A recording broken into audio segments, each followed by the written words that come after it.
I can't even imagine what happens when money starts getting tight. Like, I mean, I would think that people are constantly looking for other ways to make money, and True. I'll tie that in Absolutely. Amway in a minute. 100%. You know, Amway was a great opportunity to learn about how to become a professional. Yeah.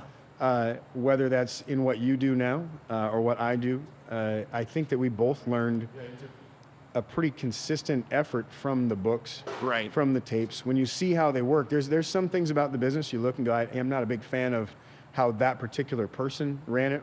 And I was even thinking about this the other day. Before I even talked to you about it, I thought to myself, you know, where would you and I have been Right. now, being that it's been 20 years, if we would have just consistently done it on the side? Yeah. Every single day, just kind of going out. And if you meet somebody that's kind of cool like us, and you say, Yeah. man, you know what? You look like a kind of guy I could work with.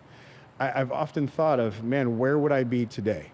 And I love real estate. I absolutely love real estate. But having an extra, 20 grand a month coming in on the side would be phenomenal. Now, I've been fortunate enough that the way I have my real estate business structured, I've never really been at a loss for money. There's been months that were tight, or months you didn't have a paycheck or what have you, but there's always been enough in the bank account to cover everything. Yeah. And that's the biggest difference, is I'll have huge months that'll last us for 6 or 7 months, and every consistent month after that benefits you. Yeah. But I do think that the Amway part created who I am. I became a And sales just professional for viewers from and that. stuff, I want to make sure that, we get into the goods, the bads. Oh, but absolutely, not 100%. Not to taint it with, I had this horrible experience, but I Yeah, really no, wanted, not at because all. I learned a ton from it too. Yeah. I didn't have a bad experience at all. I think that there were bad parts of it. I think the human element of almost everything we do can truly be the worst part of whatever it is we get involved in. That's the truth. Yeah. Very rarely is it the business concept that is wrong, especially if it's worked for so many years before. It worked for 50 years before you and I ever even saw it. So for people that don't know what Amway is, maybe they've heard the name. A lot of people, and I think it was Quickstar back in our day. Quickstar, wasn't it? yeah. What do you do? Like, what do you do in Amway? Getting involved in Amway. If you're getting me involved in Amway, how does this work? What do we? You start out as an independent business owner. Okay. You sign up for something that's relatively inexpensive. I think it's 50 or 60 bucks. Even now, I think it's about that cheap to be able to get an independent business license, to be able to operate as a 1099 independent business owner. Okay.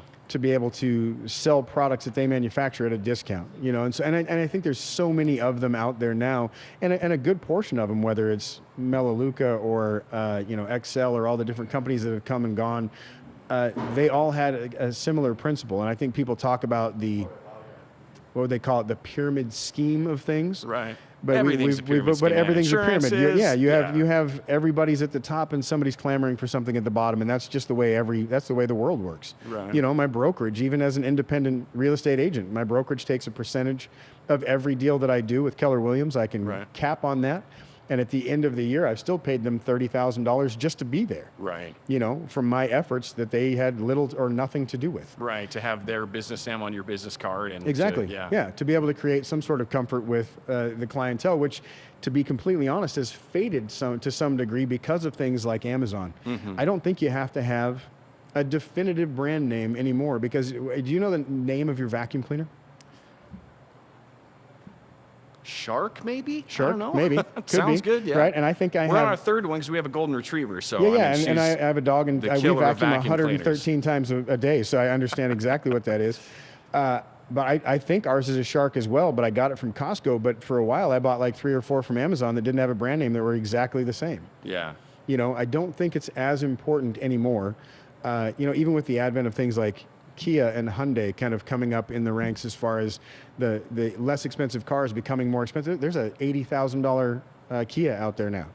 I've got to tell you, right? My wife and I bought They're one beautiful. last year. They're great loved cars. First time I was driving it, it was on the road. So we drove it back from Portland, and it starts massaging my back. I'm like, oh God, like what's happening? What is this? This is great. awesome. Yeah, absolutely. And I think that turn of events has made it easier for things like Amway to exist even further beyond what they probably thought it was possible, because of the fact that the name doesn't necessarily drive the company more like it used to. In fact, a lot of those companies, when you start looking at the bigger names, I don't want to say anything for fear of getting in trouble for someone else, but there's a lot of huge companies out there that the deeper you dig, the worse the company is. Yeah, You know, unfortunately.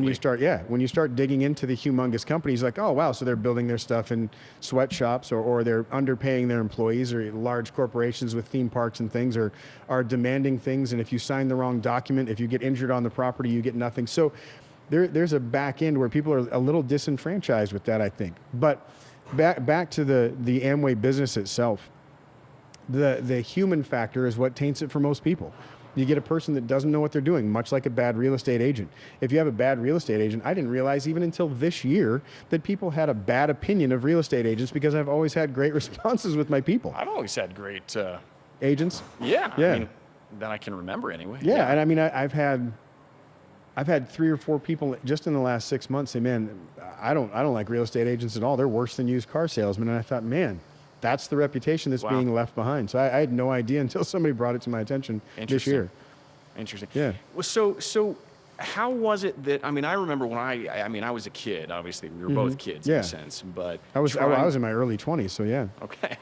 Trying to make that business work. I mean, obviously I would have, in hindsight, I would have probably needed to elevate the quality of people that I was approaching and trying to get into the business. I'm like, all right, I can't necessarily go talk to the guy that's spinning a sign on the corner. He's probably not going to be the most ideal person to get into Amway with me, but I tried building that thing for like 3 years and just could never really get any traction with it. I mean, I would talk to everybody. I'd have people avoid me in the grocery store. They'd see like, oh, there he is, let's get away. And it was like, And I think that that's part of the human element we're talking about, is because the teachers and coaches taught you to do that. right. Go out and talk to everybody. Go out and say anything you possibly can about the Amway business to someone. And I think that might be a mistake. Mm-hmm. You know, the willingness to speak to anyone about anything can lead to a large group of people that don't know what they're talking about, that are frustrated or aggravated by the fact that you brought it up, because they're the same people that have already seen it 12 times. Now, Right. you talk to a doctor, you talk to a dentist, now I have that kind of influence. I could probably talk to higher end clientele, people that are more apt to starting a business. And there's several guys that I know personally that are not going to, excuse me, let me go back one step. They aren't enjoying their professions as much as they thought they would. Doctors, chiropractors, dentists that are looking for secondary or third or fourth incomes, whether it's rental properties or whether it's something like Amway. So those are the people that now at our age would get involved with us because of our influence and the type of people we are. And I'm seeing that more and more. I mean, especially just, here in Liberty Lake, we've got it's a small town, obviously. Rachel and I, we were pretty poor just even a handful of years ago. And I mentioned on a previous podcast that I wrote a book, Ice Cream for Winners. Yeah. From food stamps and bankruptcy to becoming financially independent. But just seeing where we've gone over the last 10 years, and then seeing a lot of the people that we were friends with, a lot of the wives that weren't working are now, they're all working. And some of it maybe is, okay, well, their kids are older, they're not in the PTA anymore, they're just bored, whatever. But I think a lot of people are looking for ways to generate some side income, and it's. I think everybody. I've had $400,000 and $500,000 years, and even in those years, I was looking to generate something else. Yeah. Because of the fact that those years don't last. That money doesn't stay unless you do something smart with it. If that makes So sense. for people that would say, well, I've heard that Amway's a cult, what would you? I mean, where would you Amway's go a with what? it? I'm sorry. Amway's a cult. Oh, geez. Where would you go with that one? Well, yeah. First of all, those aren't the type of people you're going to try to influence into the business, because they're not going to be the ones that are going to build it because they think they have a preconceived notion and that's what they're spreading.